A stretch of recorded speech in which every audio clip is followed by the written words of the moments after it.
Hey, this is Caleb with Living Intent Yurt Company. It doesn't feel like it today. I'm obviously in my cut-off t-shirt here. It's hot here in Grass Valley, but winter is around the corner. And there's a few, having lived in a bunch of yurts in a lot of winters in Maine and also here in Northern California where we get a lot of snow, there's a few tips that I would definitely recommend. So the first thing I'd recommend is don't get a Mr. Buddy propane heater. So a propane heater puts off 1 gallon of moisture into the space for every 5 that you burn. So a lot of people come in and they're very easy. You can just hook it up inside, but you're going to trap a lot of moisture, and so it's a wet heat. And so I would definitely dissuade our customers from going that route. But there's a lot of really good options that I would recommend. So the first one would be a wood stove. So, and this is actually a timely conversation we're having here because the best time to buy a wood stove, a used wood stove, is right now in August, because nobody's thinking about a wood stove. And so you can get a great deal on a wood stove right now on Facebook Marketplace or Craigslist, if people are still on Craigslist. I don't know.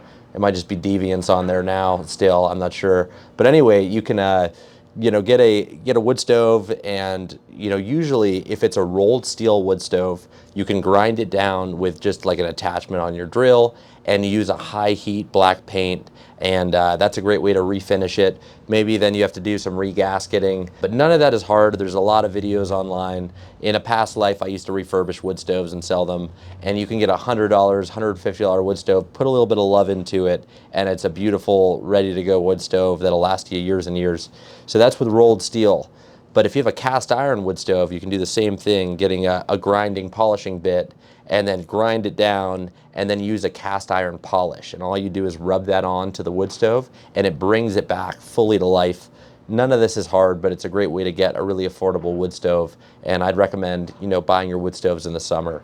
So the other thing, and this is something I've been playing around with a lot, are diesel heaters. So they're an import diesel heater. You can get them on Amazon. They're about $100 to $150, and all you do is you drill a hole through your floor, mount it underneath, and it's got a directional vent, and that's a great way to affordably,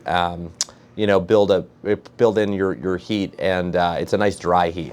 So definitely would recommend diesel heaters. And then if you are going to want to do propane, you can do a great vented propane heater, and that's going to vent all that moisture out and just give you that dry heat. So those are my winter tips for yurts in the summertime.